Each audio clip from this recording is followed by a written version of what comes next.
મોરબીના ખેડૂતો વીજ કંપની સામે લડાઈ લડી રહ્યા છે અને તેમણે ઉપવાસ આંદોલન પર બેઠા છે. આજે ઉપવાસ આંદોલનનો 5મો દિવસ છે અને ખેડૂતોના સમર્થનમાં ડાયરા કલાકાર એવા હકાબા ગઢવી પણ જોડાયા છે. ગઈકાલે તેમણે ત્યાં ડાયરો પણ કર્યો હતો અને ખેડૂતો સાથે મળ્યા હતા. આપણે સીધી જ હકાબા સાથે વાતચીત કરીશું અને ખેડૂતોની લડાઈ ચાલી રહી છે તે મામલે તેમનો શું મત છે તે પણ આપણે જાણવાનો પ્રયાસ કરીશું. હકાબા ગઢવી, નવજીવન ન્યૂઝમાં તમારું સ્વાગત છે.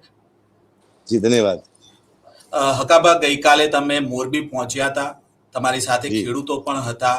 ખેડૂતો સાથે વાતચીત કરી, શું સમસ્યાઓ છે એમની અને તમને શું રજૂઆત કરી હતી ખેડૂતોએ? ખેડૂતને આ એક સમસ્યા છે, થાંભલા નાખે છે અને વળતર નથી મળતું. એટલે થાંભલા નાખવા હોય તો વળતર તો આપવું પડે, એની વાત સાચી છે. 4 દિવસ 5 દિવસથી ઉપવાસ માટે બેઠા છે અને જગતનો તાત ભૂખો બેઠો હોય તે માનું કે દેશ ભૂખો બેઠો છે ને, યોગ્ય લાગતું નથી. આ તો આપણું ગુજરાત નથી જોતું, આ દેશને જ જોતું. આ તો વિદેશમાં પણ દેખાય છે કે ભારત દેશનો ખેડૂત દુઃખી છે, તકલીફમાં છે, ભૂખો બેઠો છે, ઉપવાસમાંથી બેઠો છે. તો આપણને એમ લાગે કે આપણે કોઈને જ જોતું, વિદેશમાં પણ જોવે છે. તો આપણે દુનિયામાં આખા ભૂંડા લાગી છે કે ખેડૂતની કોઈ ઇજ્જત છે કે નહીં. શું આ દેશમાં ખેડૂત તકલીફમાં છે, ખેડૂત ભૂખો બેઠો છે. કારણ કે ખેડૂત તો જગતનો તાજ છે ને, એ છે તો આપણે છે. સવારમાં અનાજ આવે છે ને એની દયાથી આવે છે. એને આવડા પડે એટલે દેશના આવડા પડે એવું હોય. એટલે ખેડૂતમાં દયા રાખવી જોઈએ અને સરકારે ખેડૂતની જે માંગ છે, જે એની ઈચ્છા છે પૂરી કરે. હું સરકારને વિનંતી કરું છું વારંવાર. આપના માધ્યમથી આપ ચોક્કસ પહોંચાડજો સરકાર સુધી. આપણે જેના થકી 2 ટકનો રોટલો ખાઈએ છીએ હકાબા, એ આજે 5 દિવસથી એ લોકોએ અન્નનો દાણો નથી નાખ્યો અને વીજ કંપનીઓ સામે એમની લડાઈ ચાલી રહી છે. ભૂતકાળમાં પણ ખેડૂતના પરિવાર, મહિલાઓ હોય, બાળકો હોય, એમણે લાઠીઓ પણ ખાધી છે હકાબા.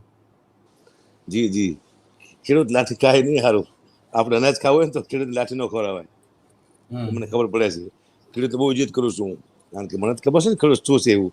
અત્યારે તમે જો 2 વાગે ને બપોરે, એટલે તમે તમારા પંખા નીચે ન રહી શકો. એસીમાં તમારે બેવું પડે ને, મારે તમારે બે ને આપણે બે નો રહી શકીએ.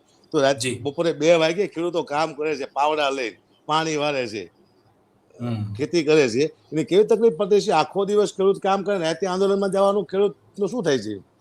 ખેડૂતમાં ધ્યાન આપવું પડશે આપણે. એક નાનો એવો કિસ્સો છે.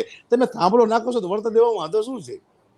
જો ને, કદાચ 5 રૂપિયા તમે વધુ આપશો તો એ તમને કમીને પાછા આપવાનો. ખેડૂત તો ક્યાં લઈ જવાનો છે? એ અનાજ પકવીને તમને પાછા આપશે. તમારા પૈસા તમે ખેડૂતમાંથી જ કમાવાનું છે દુનિયા બધાને. અનાજ તો લેવું જ પડશે આપણે.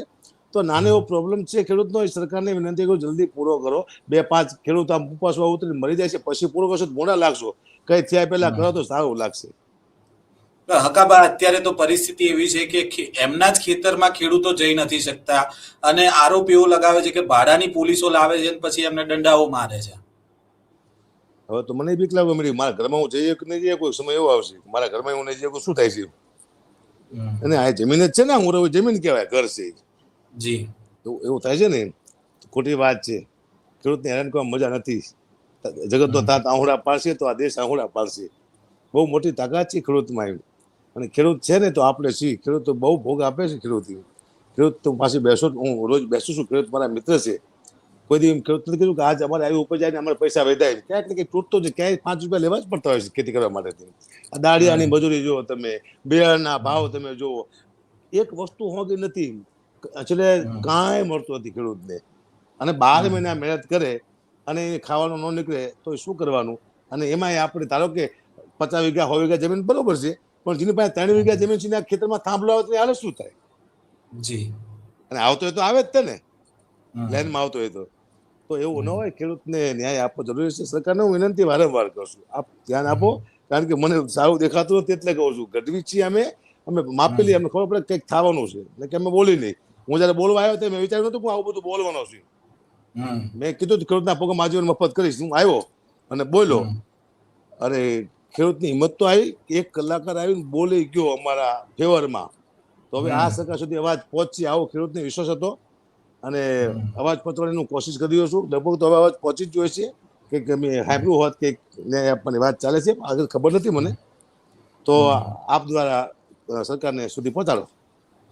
હકાબા, ખેડૂતોનો આક્ષેપ છે કે ઉદ્યોગપતિ ગૌતમ અદાણીની આ લાઈનો છે અને ઉદ્યોગપતિના ભોગે અત્યારે ખેડૂતોનો ભોગ લેવાઈ રહ્યો છે. તો શું લાગે છે એમને? ખેડૂતોનું કેવું એ પણ છે કે તમે વીજળીના થાંભલા નાખવાના હોય, જો વિકાસની કામ હોય તો પછી તમે વીજળી મફતમાં આપો, નહીતર પછી અમને જે થાંભલો નાખો છો એના પૈસા આપો.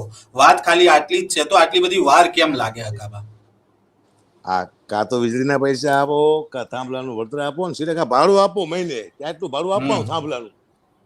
ખેડૂત જે પ્રમાણે નક્કી કરે એ પ્રમાણે ભાડું. ત્રણમાંથી એક તો નક્કી કરો, ત્રણમાંથી એક નક્કી નથી થતું. છેલ્લે એન્ડમાં હું કહું કે ખેડૂતને કે મને આટલું ભાડું થાંભલાનું જોઈએ મહિને, જી હું ખેડૂત પાસે જવું. હવે ત્રણમાંથી કઈ નથી કરવું, બોલો. કંઈક તો કરવું પડશે ને, આવું તો ન હાલે. આ તો બરોબર લાગતું નથી. પણ હકાબા, અત્યારે આપણે 2-3 દિવસ પહેલા પણ જોયું, ખેડૂતોના નામે રાજકારણ પણ થયું. ગાંધીનગર સુધી ખેડૂતો આયા, સરકારને મળવા જવાના હતા, પરંતુ ફાંટા પડી ગયા ખેડૂતોમાં. તો શું લાગે છે, આ ખેડૂતોના નામે અત્યારે રાજકારણ થઈ રહ્યું છે? હા, હું તો જો ગયો તારે કીધું હતું કે ભાઈ રાજકીય નેતા હોવા ન જોઈએ, કે મજા નહીં આવે. રાજકીય છે ને આપણે દિશા ભટકાવી દે આપણને, અને ખેડૂતનો પહેલાથી ઉપયોગ થતો આવ્યો છે. હવે તો કેટલા રાજકીય નેતા આવ્યા, ખેડૂતને ઝંડો જાઈને ઉપડે છે, અને પછી વચમાં ખેડૂત લબડતા મૂકી દે છે. ખેડૂત નથી વાટનો ઘાટનો એક રહેતો નથી. આવા કેટલાય ખેડૂત અત્યાચાર થયા, ને કેટલાય વિશ્વાસઘાત થયા છે. હવે ખેડૂત જાગૃત થઈ ગયો છે. અકાબા, મારો અંતિમ સવાલ છે કે ડાયરા કલાકારો સ્ટેજ ઉપરથી અનેક મોટી મોટી વાતો કરતા હોય છે. આજે તમે ખેડૂતોના સમર્થનમાં આવ્યા છો અને તમે કહ્યું છે કે ખેડૂત માટે ગમે એટલા ડાયરા કરવાના હશે તમે કરશો, પરંતુ અન્ય કલાકારોને પણ શું તમે અપીલ કરશો અત્યારે જે રીતે ખેડૂતો ઉપર સમસ્યા આવીને ઊભી રહી છે? હવે આ જો મારું રિજેક્ટ હું જ લઈ શકું, સમજો ને, બીજાનું રિજેક્ટ હું ન લઈ શકું. જો મારું હું સ્વતંત્ર હતો, હું આવીને બોલી ગયો, તો હરેક વ્યક્તિને આવું થવું છે. ન થાય તો એ લોકોનો વાંક છે. અને હું એમને કહી ન કહું કે તમે આવો ને આવો ને આવો. હું આવી ગયો, બસ મને આનંદ થયો, સત્ય બોલીને નીકળી ગયો. અકાબા, સરકારને શું અપીલ રહેશે? જલ્દીથી જલ્દી ન્યાય આપો. ઉપવાસમાંથી ખેડૂત બેઠા છે, 1-2 ખેડૂત ઓછા થઈ જાય, પછી ન્યાય આપશો તો યોગ્ય નહીં લાગે. એ પહેલા આપી દો, બસ. જી અકાબા, તમે નવજીવન ન્યૂઝ સાથે જોડાયા તે બદલ આપનો ખૂબ ખૂબ આભાર. ધન્યવાદ, ધન્યવાદ, ધન્યવાદ. આપે સાંભળ્યા ડાયરા કલાકાર હકાબા ગઢવીને. તેમણે સરકારને અપીલ કરી છે કે ખેડૂતો અત્યારે ઉપવાસ આંદોલન ઉપર છે અને વહેલામાં વહેલું આનું નિરાકરણ આવે તે પ્રકારની તેમણે સરકારને અપીલ પણ કરી છે. આ પ્રકારના સમાચાર અને આ પ્રકારની વાતો સાથે ફરી મળીશું. નવજીવન ન્યૂઝ સાથે જોડાયેલા રહેજો.